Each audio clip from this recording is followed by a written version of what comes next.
Bagaimana penghakiman terhadap malaikat-malaikat yang jatuh sebelum Eden. Jauh sebelum manusia mengenal Eden, sebelum ada tanda-tanda kejatuhan atau penghakiman, hanya ada terang, tujuan, dan kemuliaan.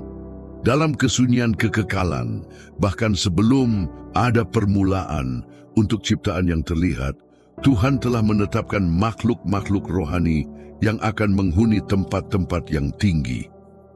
Malaikat-malaikat diciptakan sebagai pelayan surgawi, hamba kehendak yang maha tinggi, bukan hanya sebagai penonton dari rencana ilahi, tetapi sebagai peserta dalam perwujudan kemuliaannya. Mereka muncul dalam panggung kekekalan sebagai cerminan dari keteraturan, keindahan, dan ketaatan. Asal-usul malaikat adalah salah satu misteri tertua dan sekaligus paling menarik dalam kitab suci. Mereka bukan kekal seperti Tuhan, tetapi diciptakan pada suatu saat tertentu dalam kekekalan di luar waktu manusia. Mereka dibentuk sebelum penciptaan dunia yang terlihat dalam suatu dimensi di mana materi belum ada dan di mana segala sesuatu diperintah langsung oleh terang dari hadirat ilahi. Seperti yang diungkapkan dalam Ibrani pasal 1 ayat 14, bukankah mereka semua adalah roh pelayanan yang diutus untuk melayani orang-orang yang akan mewarisi keselamatan? Pertanyaan retoris ini menyiratkan hakikat keberadaan mereka. Mereka adalah roh-roh yang melayani kehendak Tuhan. Narasi dalam Ayub pasal 38 ayat 4-7 memberi kita jendela ke saat ketika para malaikat menyaksikan penciptaan dunia. Di manakah engkau ketika aku meletakkan dasar bumi? Ketika bintang-bintang fajar bersama-sama bernyanyi dengan sukacita dan semua anak-anak Allah bersorak-sorai.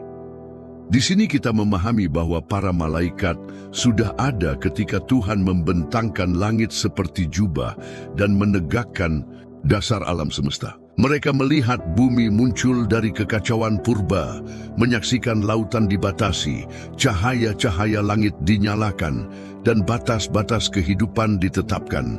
Dan dalam semua itu, mereka bernyanyi, mereka bersukacita, mereka memuliakan makhluk-makhluk ini yang sering digambarkan sebagai pembawa pesan atau pejuang, juga memiliki fungsi lain yang lebih dalam dan kompleks. Beberapa menjaga wilayah-wilayah tertentu, yang lain melayani di hadapan takhta, yang lainnya mencatat firman kekal. Setiap malaikat diciptakan dengan fungsi tertentu, dengan identitas rohani yang dibentuk untuk mencerminkan hikmat Tuhan yang beragam. Ada hierarki, tatanan, dan mahkota kewenangan. Ada serafim yang terbang di sekitar takhta sambil berseru, "Kudus, kudus, kudus," sebagaimana digambarkan dalam Yesaya pasal 6. Ada kerubim penjaga kemuliaan dan kekudusan, seperti yang ditempatkan di pintu masuk Eden setelah kejatuhan manusia. Namun di antara berjuta-juta makhluk itu, ada satu yang memiliki keagungan khusus, kilauan yang menonjol. Seorang malaikat yang diurapi kerubim dengan kilauan yang tiada tara. Ia sempurna dalam keindahan dan hikmat, diciptakan oleh Tuhan dengan karunia-karunia yang agung. Dan meskipun ia begitu mulia dalam esensinya, ia tetaplah hanya makhluk ciptaan. Perannya, kemuliaannya, dan keindahannya bukanlah miliknya sendiri. Itu semua adalah cerminan dari Sang Pencipta. Pada saat pertama dari keberadaan malaikat, belum ada bayangan, belum ada konflik, belum ada kejatuhan. Langit berada dalam harmoni sempurna dan penyembahan berlangsung terus-menerus. Mazmur 148 ayat 2-5 menyatakan, "Pujilah Dia, hai semua malaikatnya, pujilah Dia, hai segala tentaranya. Biarlah mereka memuji nama Tuhan. Sebab Dia memberi perintah, maka mereka tercipta. Mereka dibentuk oleh perintah langsung dari Tuhan. Tidak ada yang menjadi perantara dalam kelahiran rohani mereka. Mereka muncul ke dalam keberadaan oleh dekrit yang kemuliaan. Masa ini, yang mendahului segala penghakiman, segala pemberontakan, sering kali terlupakan. Namun sangat penting untuk dipahami. karena kejatuhan para malaikat hanya dapat dimengerti ketika kita memahami ketinggian dari mana mereka jatuh. Mereka bukan makhluk biasa. Mereka tidak bosan dan tidak pula bodoh. Mereka diciptakan dalam kepenuhan terang, dalam kepenuhan tujuan. Mereka melihat wajah Tuhan. Dan meskipun demikian, beberapa dari mereka akan memilih jalan lain. Dalam latar inilah narasi penciptaan malaikat terhubung secara mendalam dengan tema besar penghakiman sebelum Eden. Sebab Tuhan saat membentuk makhluk-makhluk ini memberi mereka kebebasan, dan dengan kebebasan datanglah kemungkinan untuk memilih, dan dengan pilihan akan datang tak terhindarkan waktu ujian. Namun pada saat pertama itu semuanya adalah ketundukan. Langit dipenuhi dengan kemuliaan. Setiap nada dari nyanyian malaikat memenuhi langit dengan suara yang masih bergema dalam kekekalan. Ada tarian di antara bintang-bintang, ada cahaya yang bergetar oleh sentuhan penyembahan. Para malaikat tahu siapa mereka. Mereka tahu untuk siapa mereka diciptakan. Dan karenanya segala pujian mengalir seperti sungai tanpa henti. Kemurnian ini, keadaan awal ini akan menjadi kunci untuk memahami betapa dalamnya korupsi yang akan datang. Semakin tinggi tempatnya, semakin besar kejatuhannya. Dan saat kita merenungkan masa sebelum materi, keberadaan yang murni dan tertata ini, kita mulai memahami kontras yang akan segera terjadi. Ketika para malaikat diciptakan, alam semesta belum mengenal kejahatan. Ide tentang penghakiman belum muncul. Hanya ada kehendak sempurna dari Tuhan dan ketaatan dari bala tentara surgawi. Namun dalam kemuliaan itu sendiri, sesuatu mulai bergerak. Sebuah perasaan yang halus, sebuah keinginan yang diam, sesuatu yang untuk saat ini belum memiliki nama, namun akan selamanya mengubah tatanan surga. Dan demikianlah, saat bintang-bintang fajar masih bernyanyi, saat dasar-dasar bumi masih ditetapkan, dalam hati salah satu malaikat terbesar mulai lahir sebuah ambisi yang dalam waktu singkat akan membelah langit menjadi dua. Munculnya kesombongan dalam kemuliaan surga, di mana segalanya adalah kekudusan dan harmoni. Sesuatu yang tak terduga mulai tumbuh. Dan itu bukan suara, bukan bayangan, bukan pula retakan yang terlihat, melainkan sebuah pikiran. Gerakan halus dari dalam diam. Muncul bukan dari jurang, tetapi dari tengah takhta, dalam hati seorang kerubim. Ia dikenal di antara malaikat karena keagungannya. Kehadirannya memancarkan hikmat, penampilannya mencerminkan keindahan langka, fungsinya diagungkan. Malaikat ini diciptakan oleh Tuhan dengan kehormatan istimewa, ditempatkan di atas gunung penyembahan.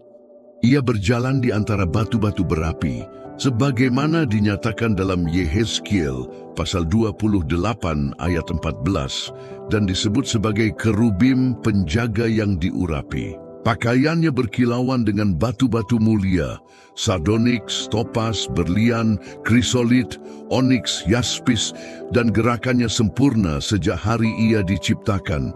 Namun di sana, dalam kesempurnaan, lahirlah kesombongan.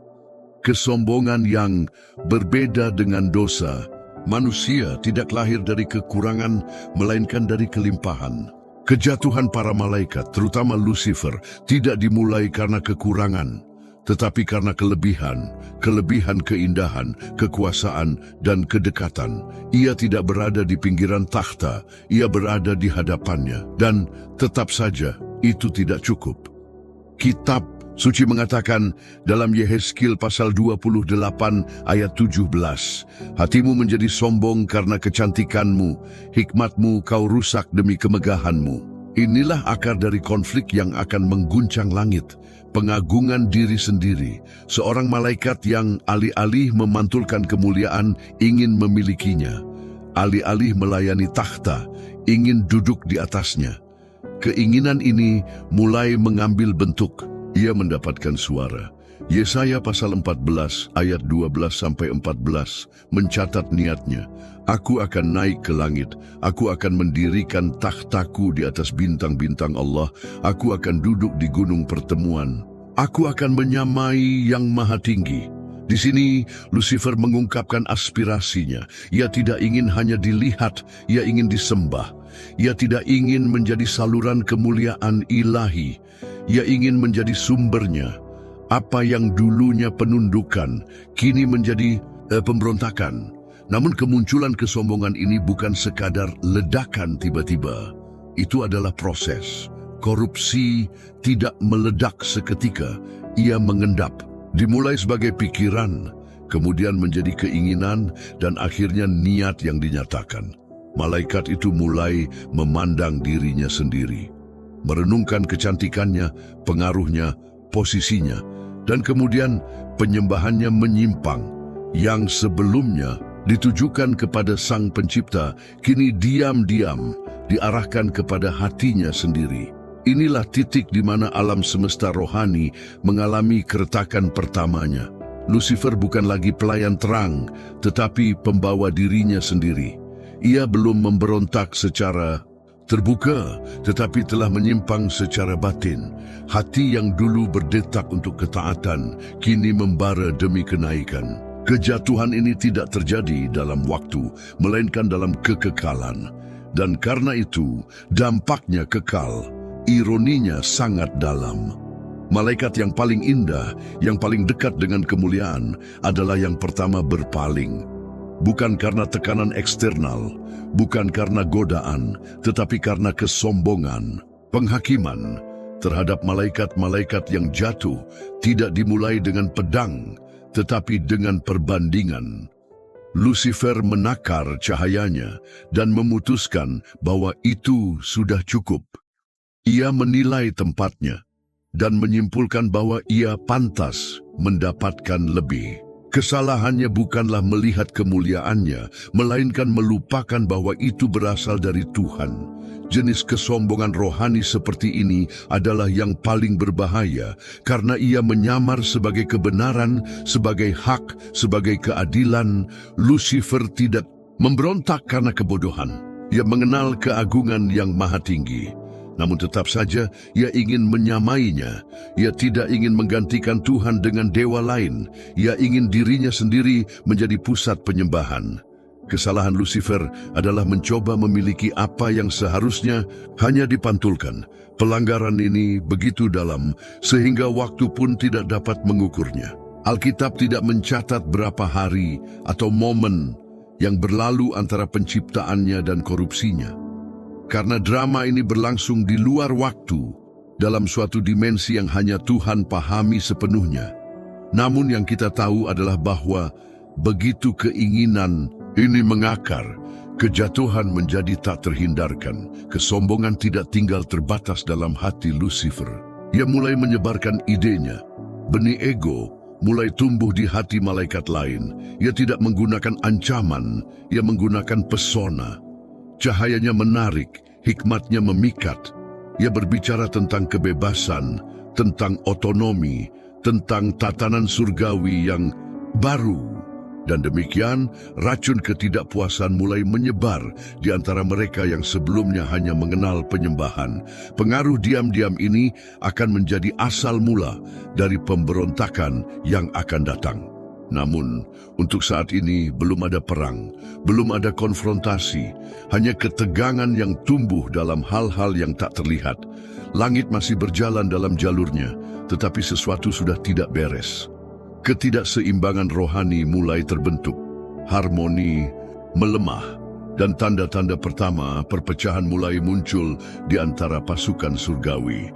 Kisah kejatuhan Lucifer bukan sekadar kisah tentang seorang malaikat. Ini adalah kisah tentang aku pertama yang bangkit melawan engkau dari Tuhan.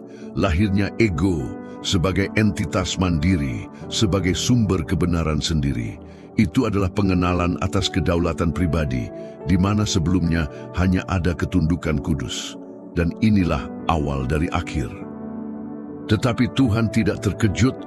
Tuhan yang mengetahui pikiran sebelum kata terbentuk melihat gerakan dalam hati Lucifer. Ia melihat kesia-siaan itu terbentuk. Ia melihat cahaya mulai membelok ke dalam. Dan tetap saja ia tidak segera campur tangan. Karena penghakiman hanya adil ketika pilihan sepenuhnya nyata.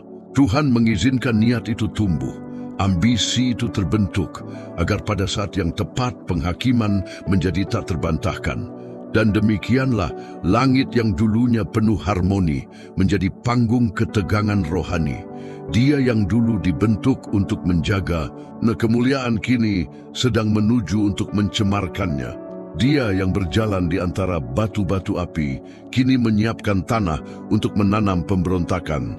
Dan di kedalaman dari yang tak terlihat, suara kesombongan mulai bergema seperti guntur dari kejauhan. Namun dia belum sendirian, yang lain mulai mendengar, yang lain mulai percaya, yang lain mulai meragukan. Dan di dalam tempat suci yang tertinggi, di mana sebelumnya hanya gema nyanyian para kudus, kini mengambang satu pertanyaan diam-diam. Mungkinkah ada sesuatu di luar melayani? Pemberontakan, apa yang dimulai dengan sebuah pikiran menjadi sebuah keinginan. Apa yang tadinya hanya keinginan menjadi sebuah doktrin. Dan ketika sebuah kebohongan terorganisir, ia berubah menjadi revolusi. Demikianlah terjadi momen paling tragis dalam sejarah surgawi.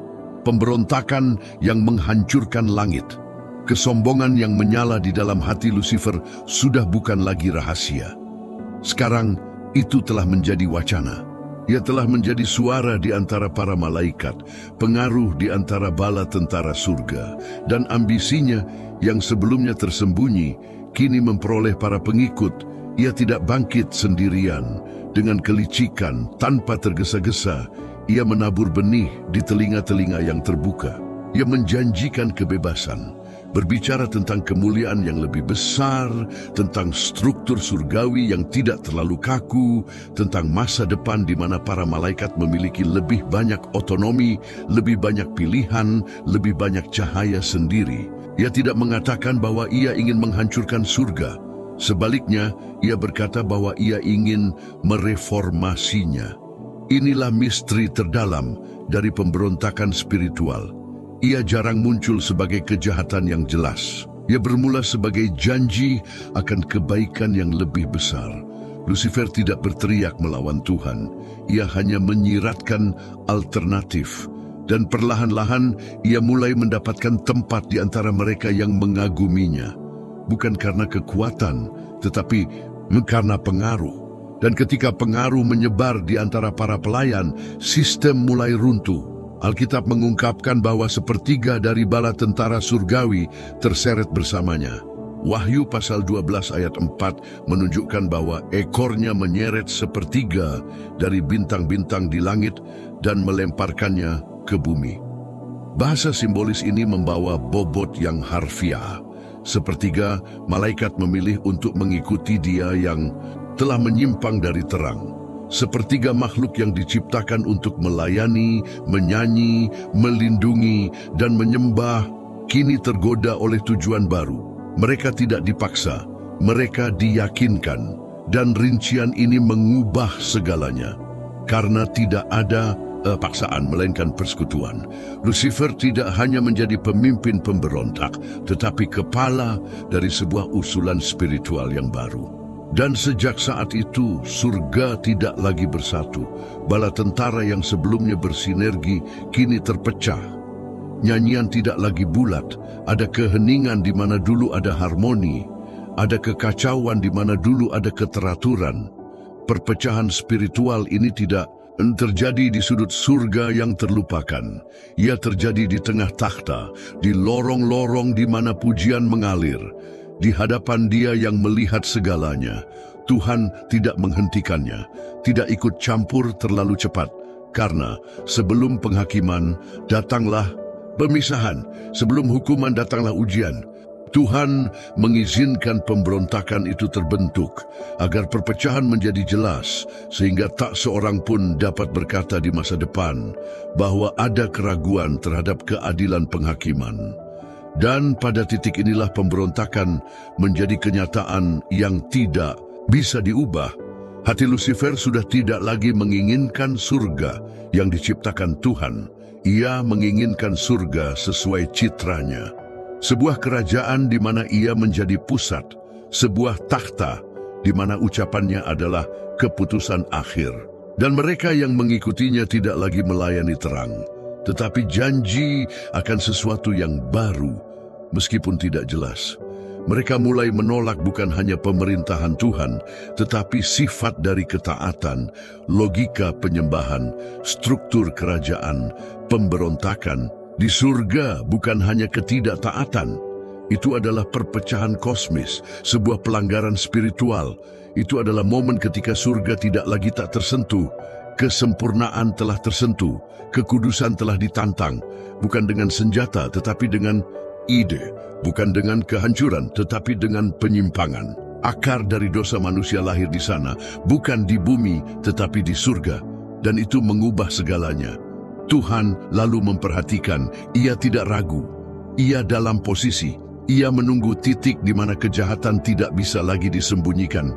Ketika niat berubah menjadi tindakan, penghakiman menjadi tak terhindarkan. Dan pada titik inilah pemberontakan spiritual melampaui batas toleransi ilahi. Penting untuk dipahami bahwa pemberontakan ini bukanlah kudeta yang tiba-tiba. Itu adalah transisi bertahap, dipicu oleh kesombongan, diteguhkan oleh dukungan, dan diungkapkan melalui perpecahan. Dan dengan itu, surga menjadi medan perang.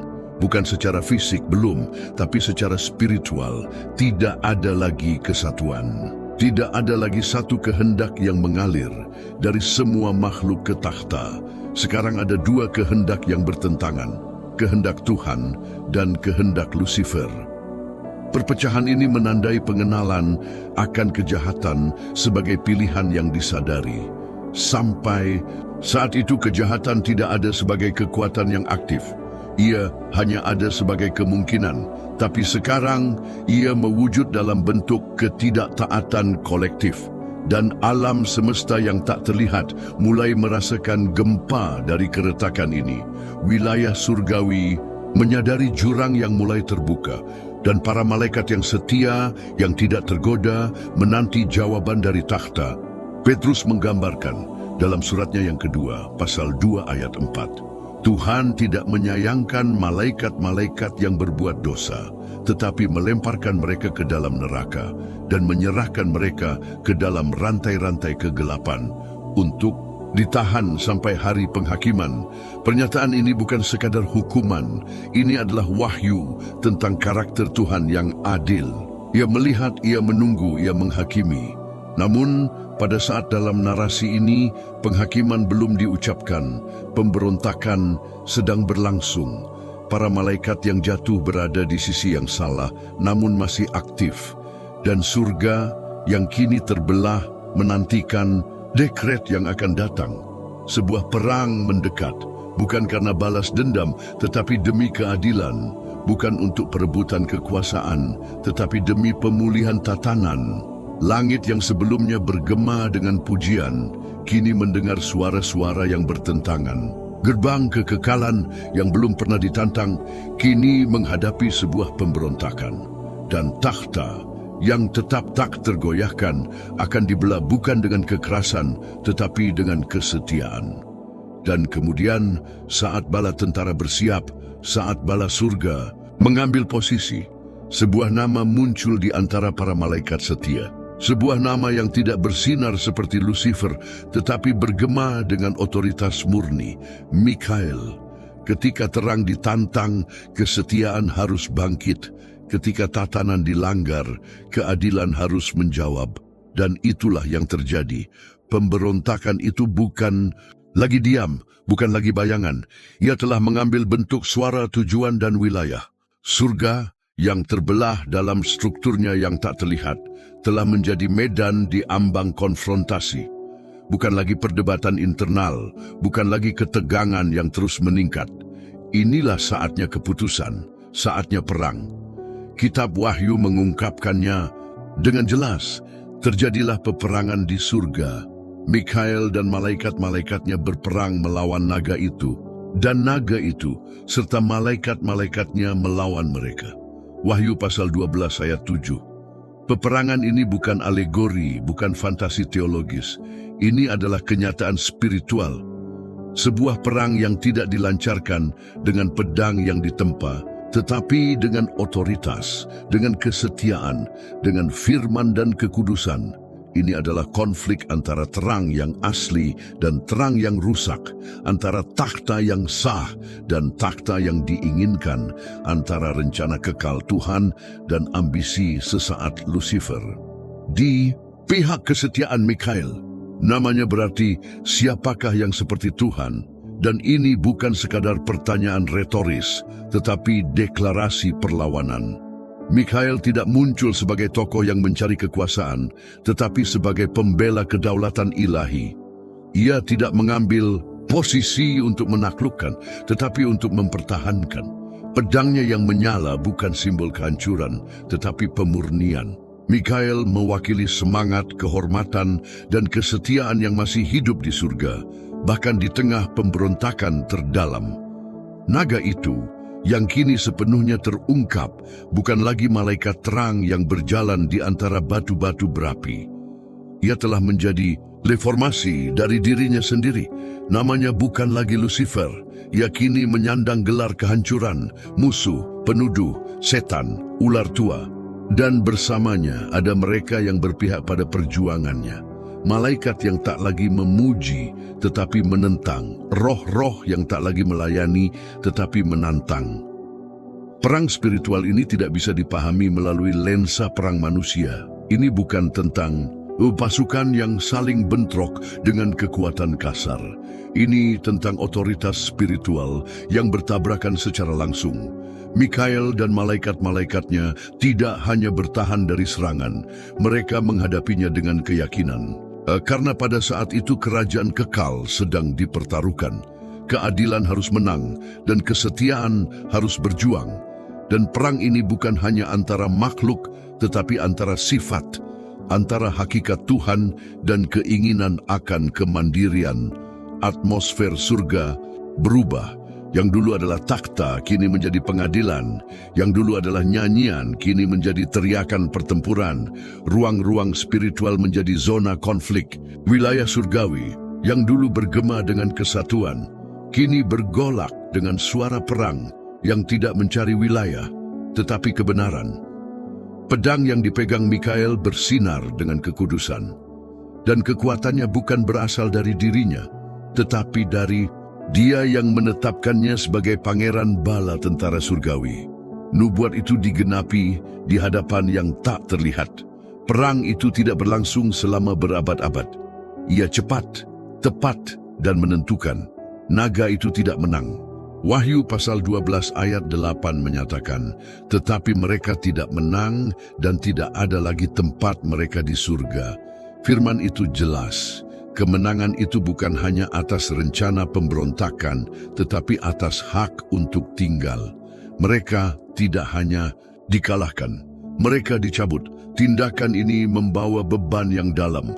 Surga kini telah dimurnikan, mengusir kesalahan. Para malaikat yang jatuh dilemparkan keluar, bukan hanya sebagai pihak yang kalah, tetapi sebagai penyusup yang tak lagi pantas berada di dimensi itu. Pemberontakan dicabut dari ketinggian dan dilemparkan ke dalam kerendahan. Kesombongan jatuh, keangkuhan dihancurkan. Dan perang ini meskipun spiritual menghasilkan konsekuensi kekal. Surga tidak akan kembali seperti sebelumnya. Ia telah terluka tetapi juga telah dipulihkan. Yang mengesankan dari pertempuran ini bukanlah durasinya, tetapi hasilnya yang mutlak. Tidak ada catatan tentang korban di pihak yang setia. Karena otoritas Tuhan tidak membutuhkan keseimbangan kekuatan. Ketika Dia memutuskan untuk memurnikan, tidak ada perlawanan yang dapat bertahan. Dan Mikael dalam konteks ini muncul sebagai perpanjangan dari tatanan ilahi. Ia adalah pedang takhta, api yang membelah, nama yang membela. Kitab Yudas ayat 9 memberikan detail yang unik.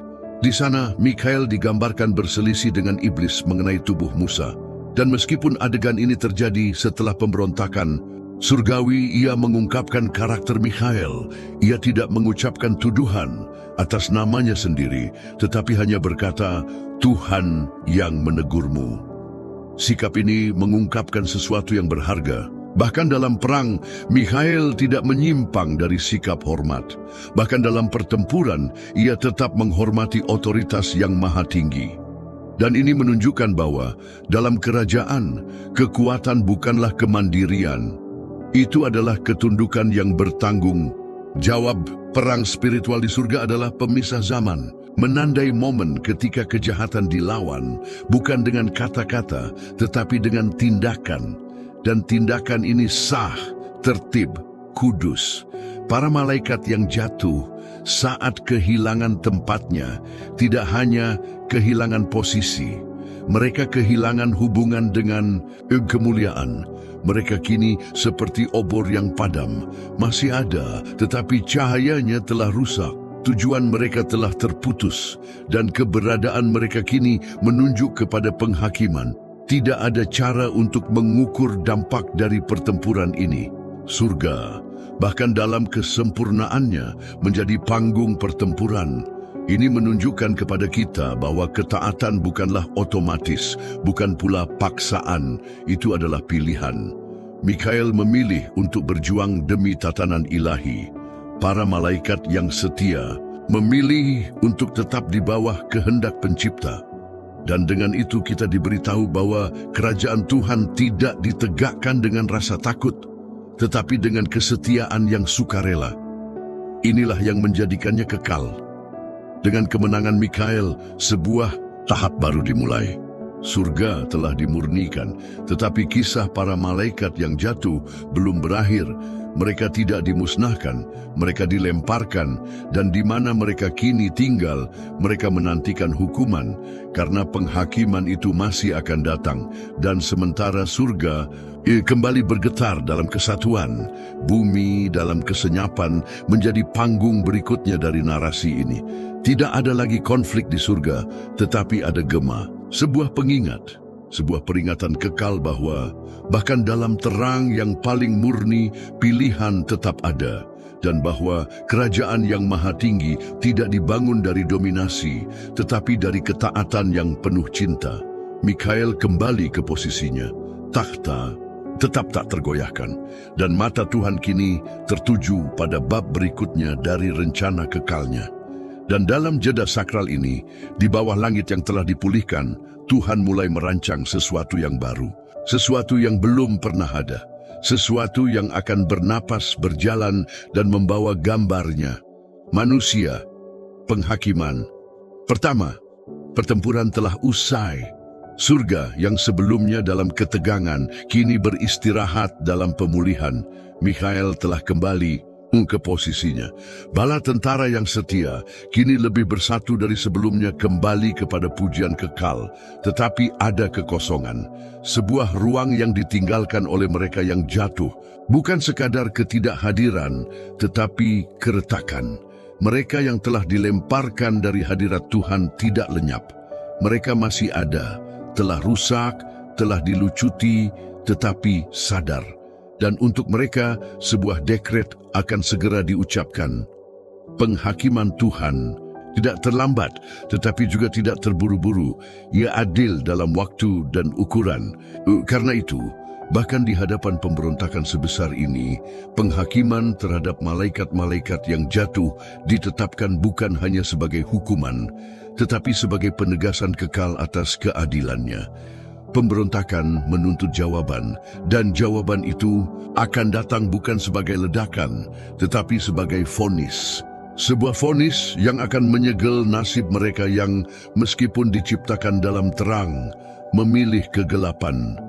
Kitab suci jelas dalam menggambarkan nasib para malaikat ini. Dan kepada malaikat-malaikat yang tidak memelihara kedudukannya, tetapi meninggalkan tempat tinggalnya, Ia telah menahan mereka dalam belenggu kekal, dalam kegelapan, sampai penghakiman pada hari yang besar. Yudas ayat 6.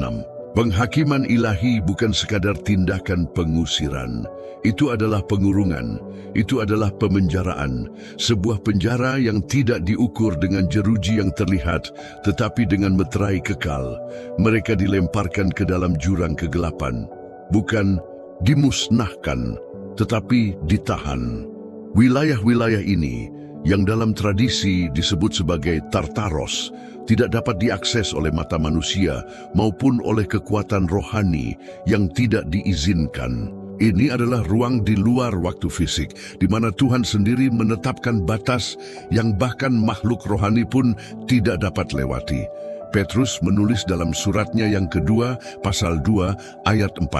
Sebab jika Allah tidak menyayangkan malaikat-malaikat yang berdosa, tetapi melemparkan mereka ke dalam neraka dan menyerahkan mereka ke dalam gua-gua yang gelap untuk ditahan sampai hari penghakiman.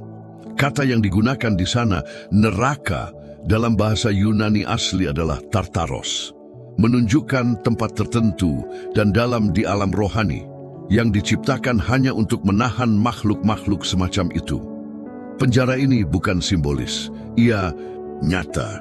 Dan ia mengungkapkan sesuatu yang penting tentang karakter Tuhan. Dia tidak mengabaikan kejahatan, tetapi juga tidak bertindak dengan amarah membabi buta. Dia menghakimi dengan ketepatan. Dia memisahkan. Dia mengisolasi.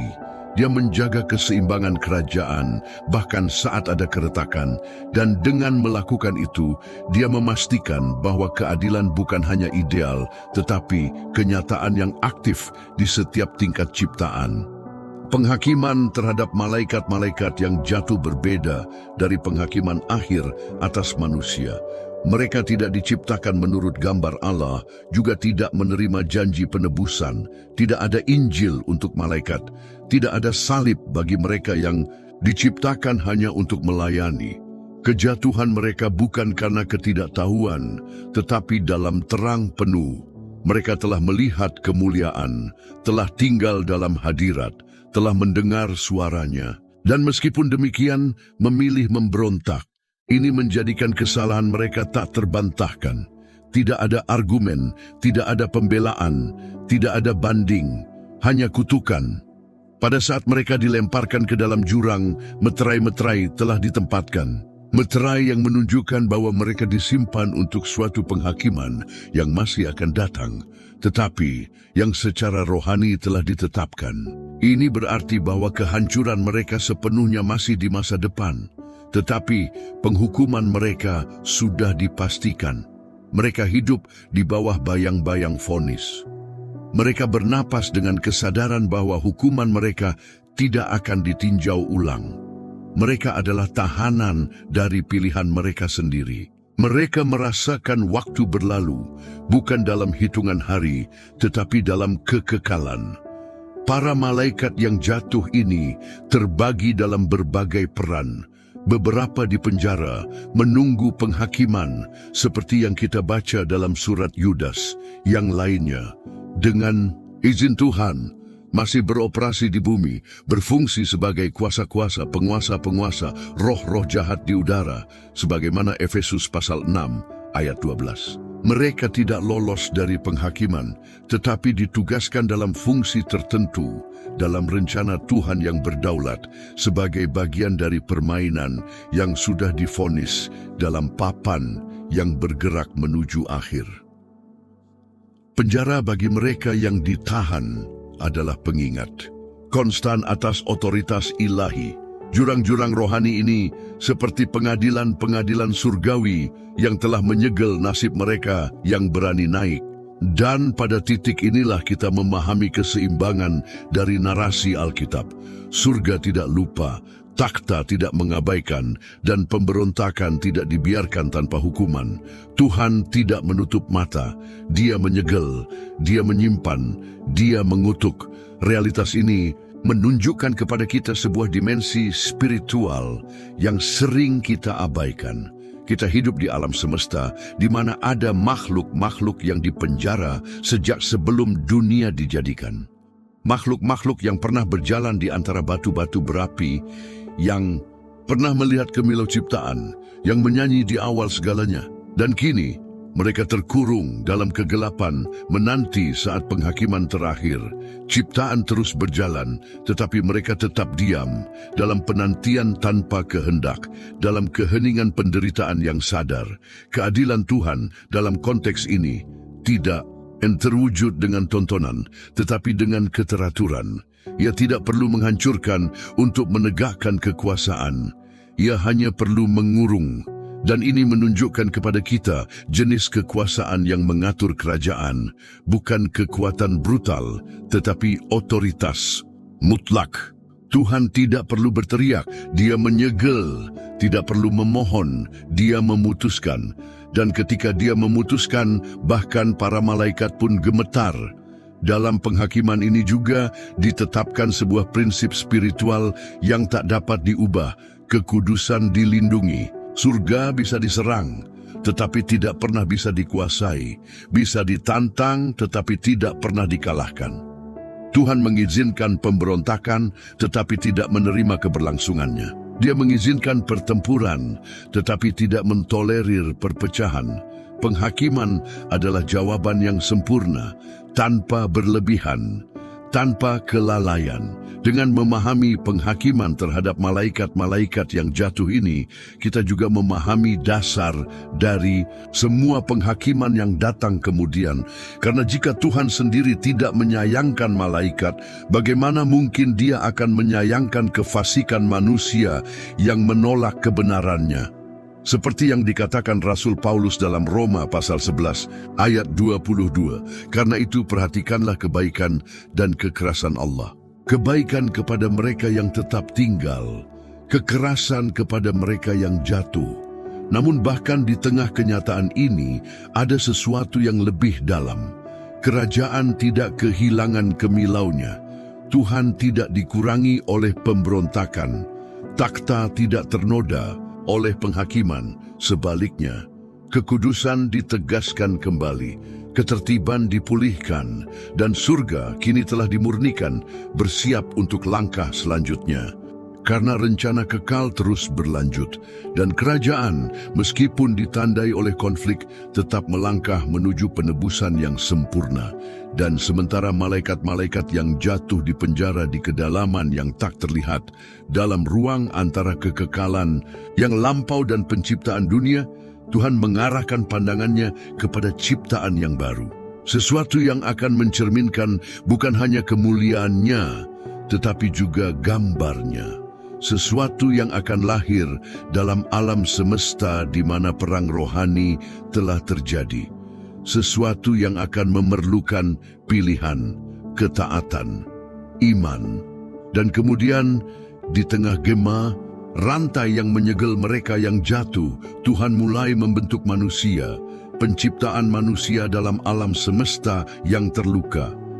Sebelum kita melanjutkan, jika konten ini telah memberkati hidup Anda, silakan beri suka, tinggalkan komentar, dan bagikan. Berlanggananlah ke saluran ini, dan jika Anda ingin memberkati saluran ini, klik tombol terima kasih dan berikan persembahan dengan jumlah berapapun. Atau jadilah anggota, agar kami dapat terus berinvestasi dalam riset dan peningkatan konten untuk memberkati hidup Anda lebih lagi. Lanjutkan. Alam semesta telah menyaksikan konflik rohani besar yang pertama. Surga telah disucikan oleh pedang Mikhael. Para malaikat yang memberontak kini telah dipisahkan, beberapa di penjara dalam kegelapan. Kekal lainnya masih beroperasi di bawah penghakiman masa depan.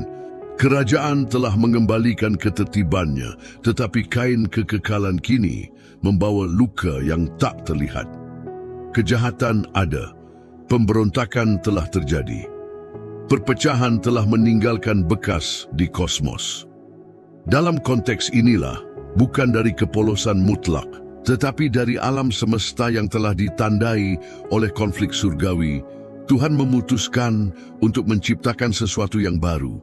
Sesuatu menurut gambarnya, bukan hanya untuk mengisi ruang yang ditinggalkan oleh mereka yang jatuh, tetapi untuk mewujudkan dimensi yang lebih dalam dari rencana kekalnya. Tuhan membentuk manusia bukan sebagai roh murni seperti para malaikat, tetapi sebagai makhluk yang terdiri dari tubuh, jiwa dan roh, tanah dan nafas, materi dan kemuliaan, sementara dan kekal, makhluk yang akan berjalan di antara yang terlihat dan tak terlihat. Penciptaan manusia bukanlah tindakan improvisasi. Itu adalah tindakan yang disengaja, teliti, dan sepenuhnya sadar. Kejadian pasal 2 ayat 7 menyatakan, "Maka Tuhan Allah membentuk manusia itu dari debu tanah dan menghembuskan nafas hidup ke dalam hidungnya. Demikianlah manusia itu menjadi makhluk yang hidup." Tuhan tidak hanya berbicara seperti dalam ciptaan lainnya. Tuhan menyentuh, membentuk, menghembuskan, memberikan sebagian dari dirinya. Manusia tidak hanya dibuat oleh Tuhan, ia dibuat bersama Tuhan. Namun manusia ini diciptakan dalam alam semesta yang sudah mengenal kejahatan. Ular, simbol dan agen dari setan, sudah hadir. Wahyu pasal 12, ayat 9, mengidentifikasikannya. Dengan jelas, ular tua itu yang disebut iblis dan setan yang menyesatkan seluruh dunia. Bahkan sebelum Adam ditempatkan di taman, kejahatan sudah mengintai. Eden, seindah dan sesempurna apapun, tidak terisolasi dari konflik kosmis yang mendahuluinya. Hal ini mengubah perspektif tentang penciptaan.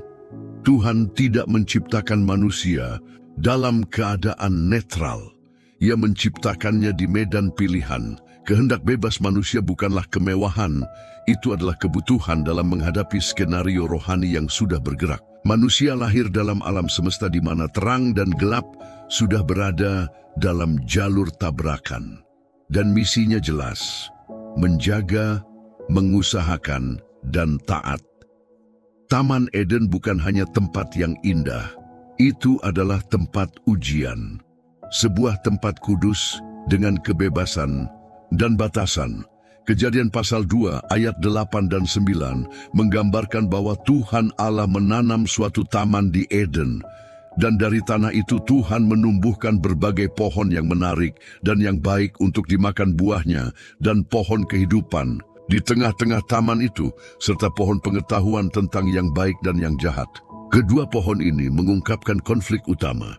Hidup kekal atau otonomi moral. Saat menciptakan manusia, Tuhan tidak sedang mencoba menghapus kejatuhan para malaikat, tetapi memperluas cakupan pewahyuannya.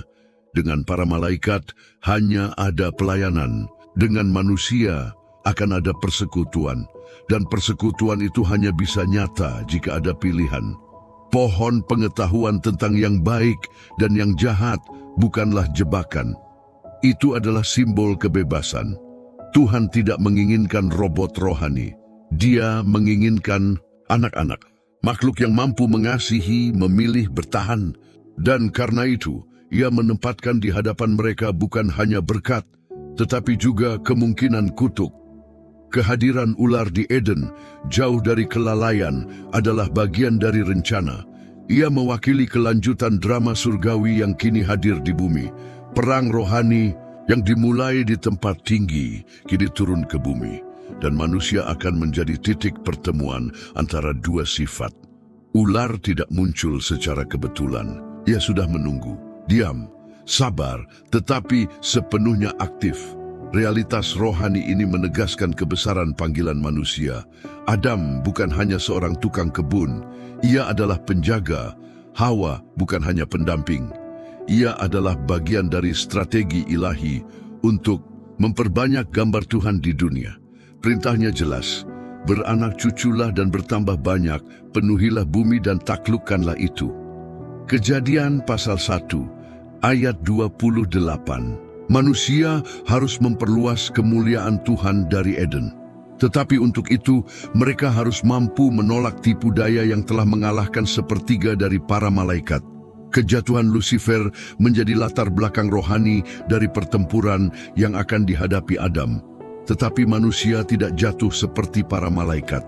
Para malaikat jatuh dalam kemuliaan penuh, tanpa godaan eksternal.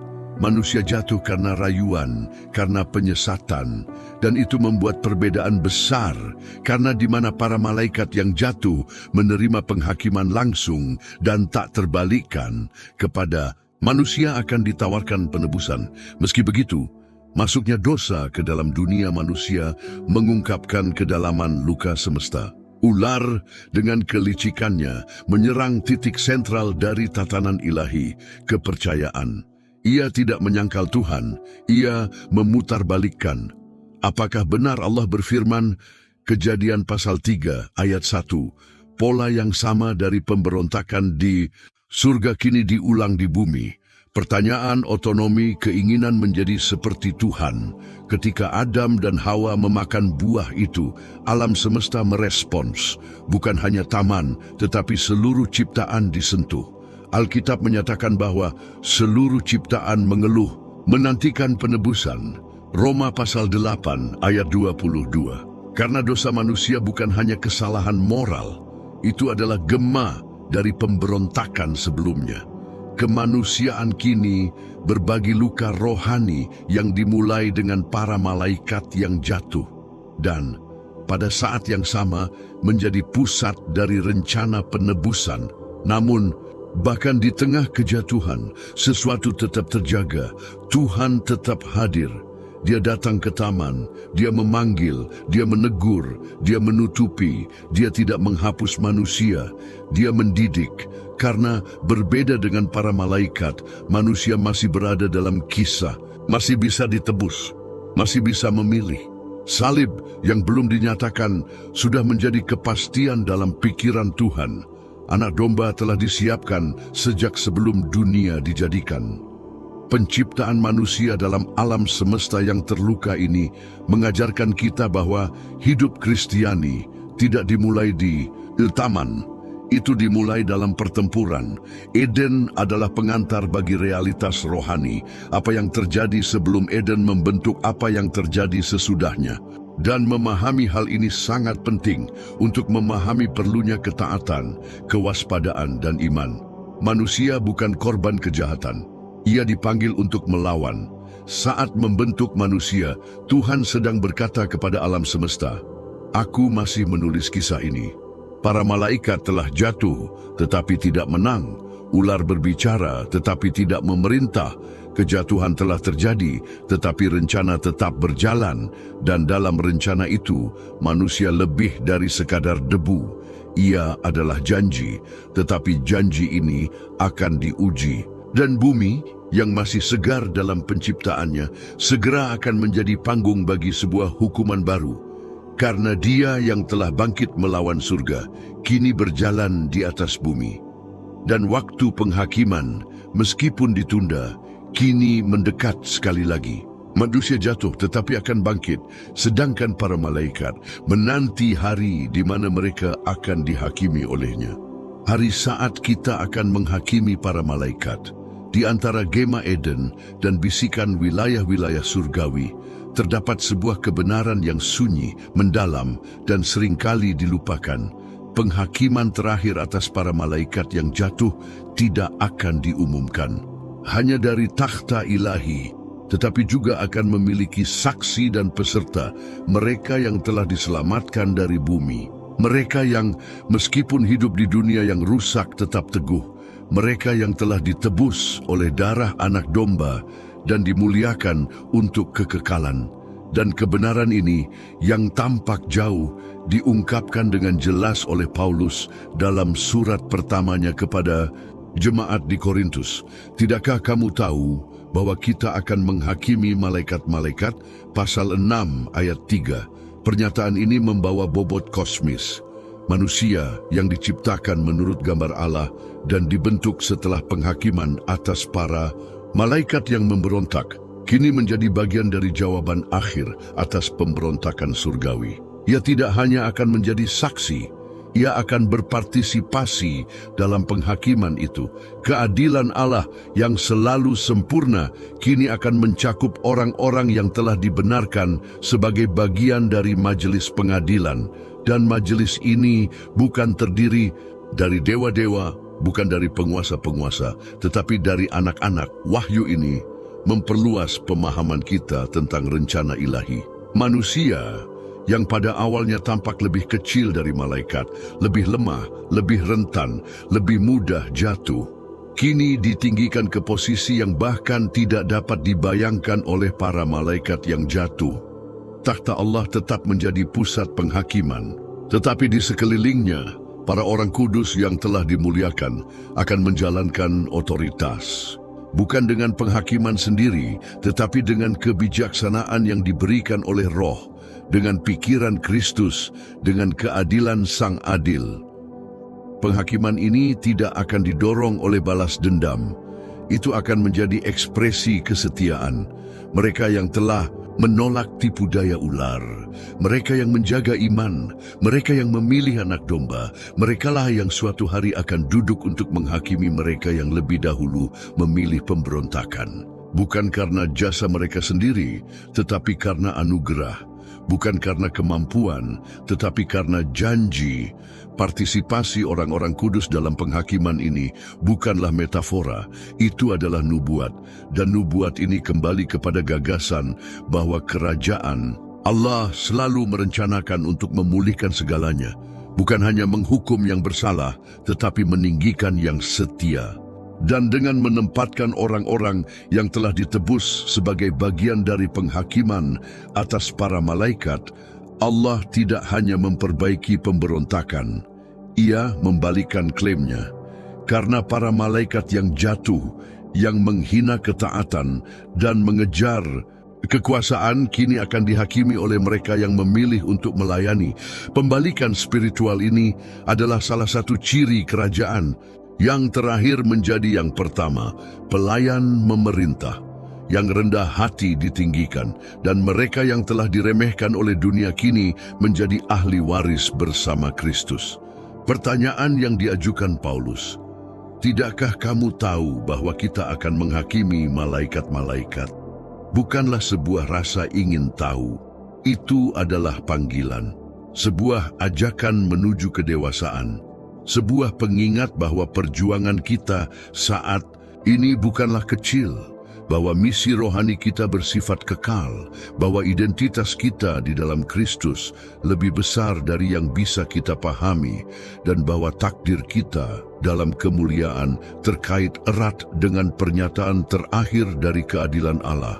Dan demikianlah, alam semesta menyaksikan, para malaikat menanti, segel telah ditetapkan, ruang takhta sudah mengenal siapa yang akan duduk di sana, dan langit yang telah dipulihkan menggema dengan keyakinan bahwa Dia yang telah memulai pekerjaan yang baik akan menyempurnakannya, bukan hanya dalam diri kita tetapi dalam seluruh ciptaan. Dan pada hari ketika buku-buku itu dibuka, pada hari ketika mata rohani menyaksikan seluruh kebenaran, akan ada takhta, sebuah penghakiman, sebuah vonis. Dan di antara yang hadir akan ada mereka yang telah ditebus, mengenakan jubah kebenaran, menatap langsung mereka yang dulu bersinar di antara bintang-bintang, tetapi memilih untuk bangkit melawan Sang Raja. Dan kemudian tanpa teriakan, tanpa sorotan, vonis itu akan diucapkan. Bukan sebagai balas dendam, tetapi sebagai keadilan. Namun bahkan begitu, itu belumlah akhir. Karena ada vonis yang lebih besar yang sedang mendekat. Sebuah penghakiman bukan hanya bagi para malaikat, tetapi bagi seluruh sistem pemberontakan. Sebuah danau yang dipersiapkan, bukan sebagai simbol, tetapi sebagai realitas kekal. Dan waktu dari vonis terakhir itu sedang mendekat.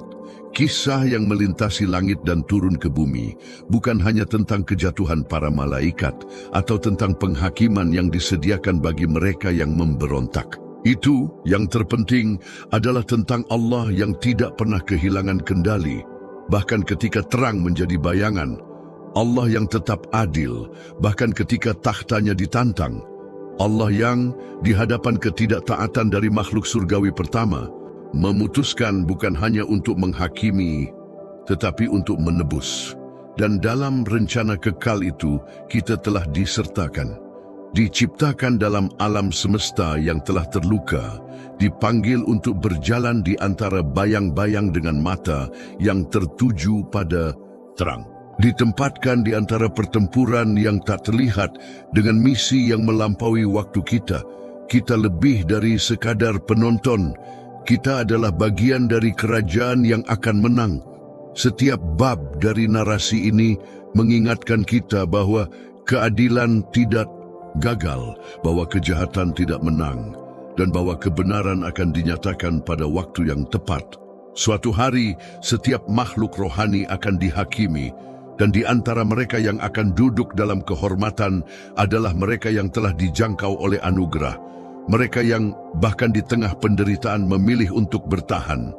Mereka yang berkata, ya kepada salib dan tidak kepada ular. Penghakiman atas para malaikat mengingatkan kita bahwa ada penghakiman yang disiapkan bagi setiap pemberontakan. Tetapi salib Kristus mengingatkan kita bahwa masih ada waktu untuk rekonsiliasi, masih ada anugerah, masih ada pengampunan, masih ada panggilan yang menggema di setiap hati. Anda yang telah sampai di sini, mendengar dan merenungkan setiap langkah dari kisah suci ini, tidak berada di sini secara kebetulan. Tuhan mengetahui setiap baris yang Anda baca, setiap detak jantung Anda, setiap keraguan yang pernah melintasi pikiran Anda. Dan hari ini Ia memanggil Anda. Bukan untuk ketakutan, tetapi untuk kembali. Bukan untuk penghukuman, tetapi untuk kehidupan. Jika di suatu saat Anda pernah menjauh atau belum pernah benar-benar menyerahkan hidup Anda kepada Yesus, inilah waktunya. Bukan karena tekanan, tetapi karena kasih. Bukan karena agama, tetapi karena kekekalan. Tulis sekarang juga dengan tulus, aku menerimamu, Tuhan Yesus, sebagai satu-satunya dan cukup Tuhan dan Juru Selamat atas hidupku. Jika Anda sudah milik Kristus, nyatakan juga di komentar, amin. Satu kata sederhana ini dapat membuat pesan ini menjangkau lebih banyak jiwa. Dan jika isi ini menyentuh Anda, bagikanlah. Bawalah kebenaran ini kepada mereka yang perlu mendengarnya. Karena masih banyak yang belum tahu bahwa penghakiman sudah ditetapkan, tetapi keselamatan masih ditawarkan. Sampai jumpa.